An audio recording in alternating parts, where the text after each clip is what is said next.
मैं गोविंदपुरी से आ रहा हूँ. Anybody knows about Govindpuri? है, मैं बताता हूँ. It's a place in Delhi. You know, it's a place in Delhi. The best part about Govindpuri is it has a metro station called Govindpuri. बस. और उस जगह में ऐसा कुछ नहीं है जो आपको जानना चाहिए. एंड वो इतना फकौल मेट्रो स्टेशन है ना, वो इतना फकौल मेट्रो स्टेशन है कि किसी को गोविंदपुरी जाना भी होता है ना तो वो एक मेट्रो स्टेशन पहले ही उतर जाता है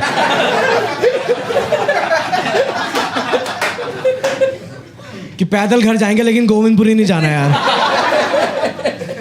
बट मुझे जाना था और मैं गोविंदपुरी जा रहा था. एंड ऐसे ना मेट्रो स्टेशन और मेरे बीच में से 1.5 किलोमीटर का डिफरेंस बचा हुआ था. अब देखो ऑटो तो तुम लोगे नहीं बिकॉज इसलिए तो मैं पैदल जा रहा था. बट मैं वो साइकिल रिक्शा का वेट कर रहा था कि कोई आ जाए तो जाऊँगा. बट नहीं आ रहा था. मैं वॉक कर रहा था. तभी एक ऐसा 60-70 साल के ऐसे अंकल ने ऐसे आके गाड़ी रोकी. एंड ये आस्क मी कि बेटा कालका जी मंदिर किधर है? तो मैंने बोला uncle go straight take left कालका जी मंदिर इज देयर. जय माता दी. गिव माई रिगार्ड्स टू कालका माँ. आप जा रहे हो ना, मतलब मैं तो. देन इज लाइक कि बेटा अगर आप रास्ते में कहीं जा रहे हो तो आपको छोड़ दूं क्या बेटा? तो मैंने बोला हाँ अंकल मैं गोविंदपुरी मेट्रो स्टेशन जा रहा हूँ, आप मुझे गोविंदपुरी मेट्रो स्टेशन छोड़ सकते हैं. एंड उन्होंने मुझे बिठाया एंड मैं गाड़ी में बैठा. एंड हम लोग जा रहे थे एंड पूरे रास्ते में अंकल बढ़िया बातें करते जा रहे हैं. But with in 2 minutes uncle ने ना दुनियादारी के सारे सवाल पूछ लिए. यू नो क्या करते हो, कहाँ से आ रहे हो, शादी की नहीं, बच्चे पैदा किया कि नहीं किए, ये सब. आई एम लाइक अंकल ये सवाल पहले मेरा बाप मुझसे पूछेगा, फिर मेरे रिश्तेदार, फिर मेरे दोस्त और रैंडम स्ट्रेंजर की लिस्ट में बुढ़े तू लास्ट है. समझ रहा है?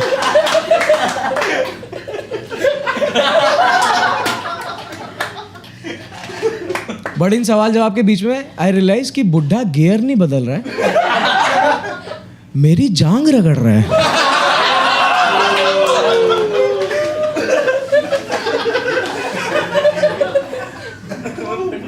हाँ मतलब तो मुझे लगा हाथ ना उनका गियर ऐसे बदलते हो हाथ गलती से लग गया होगा. तो मैंने अंकल को बोला अंकल गियर थोड़ा राइट में है, उसको राइट में लगाओ. तो ये सुन के तो बुढ़ा मूड में ही आ गया मतलब.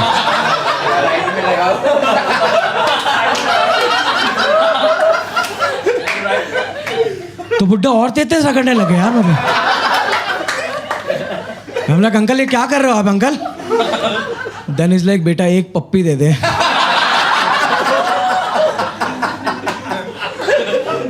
मैं तुझे गोविंदपुरी मेट्रो स्टेशन छोड़ दूंगा.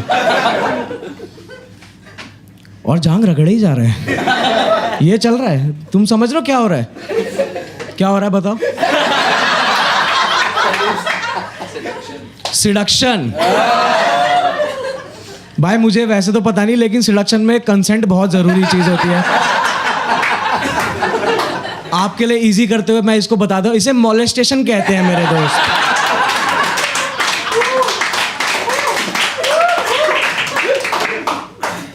और मैंने बोला मुझे नहीं जाना गोविंदपुरी मेट्रो स्टेशन यार, मुझे गाड़ी से उतारो.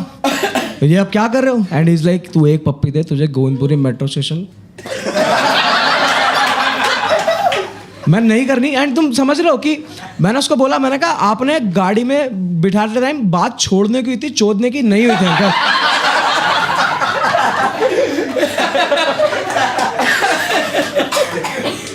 क्योंकि वो आदमी काफी मेरे बाप जैसे उम्र का था यार. मतलब आप समझ लो जिस आदमी का आशीर्वाद लेना चाहिए उसका मुंह में लेना पड़े, बिल्कुल मैं रेडी नहीं था इस चीज के लिए.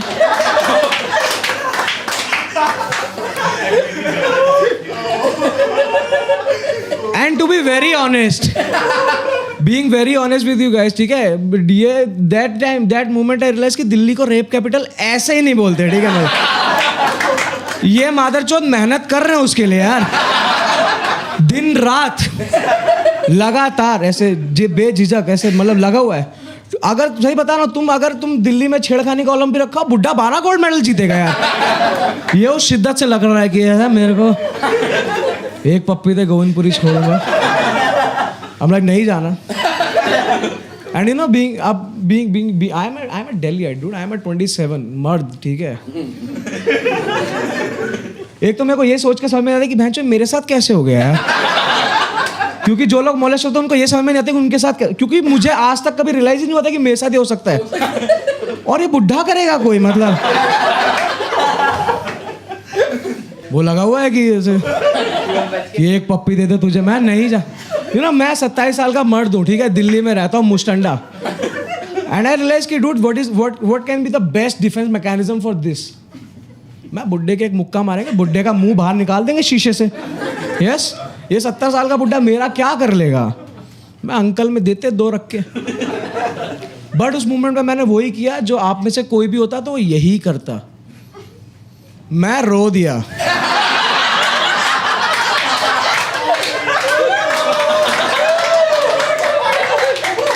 भगवान के लिए अंकल मुझे जाने दो, अंकल अंकल मुझे छोड़ दो, अंकल अंकल मुझे जाने दो, अंकल मेरी शादी भी नहीं हुई, अंकल अंकल मुझे छोड़ दो, अंकल अंकल मुझे माँ। और बुढ़ा लगा हुआ है कि एक पप्पी दे दे तुझे, तो बुढ़ा कहता नहीं देगा पप्पी, मैं नहीं दूंगा, तो कहता निकल चूतिए। मैं like what the fuck behaviour is this?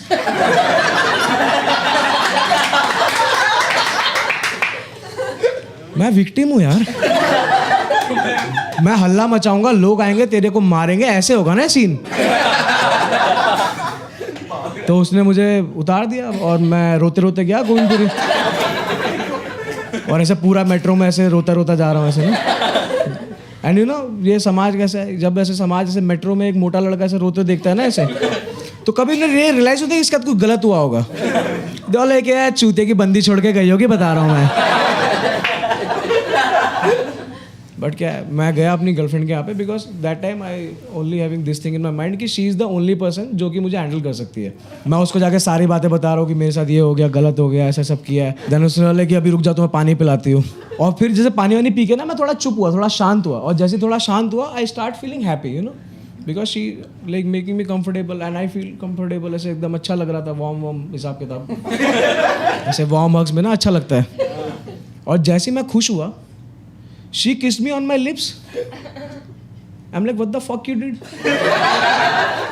She like, I just kissed you on your lips. मैंने कहा हाँ, what do you mean by I just kissed you on your lips? कहती हाँ नितिन, इतना ओवर रिएक्ट करने का क्या मतलब है? मैं ओवर रिएक्ट का मतलब, बहन जो पप्पी तो मुद्दा है ना इतनी बड़ी कहानी का जो सुना रहा हूँ मैं, ये पप्पी तो मुद्दा है ना कहानी का। तो कहती हाँ तो, मैंने कहा अरे हाँ तो मतलब, बहनचो यही पप्पी बुड्ढे को देता, बुड्ढा गोविंदपुरी छोड़ देता है यार। तो अभी तू मुझे छोड़ के आ गोविंदपुरी।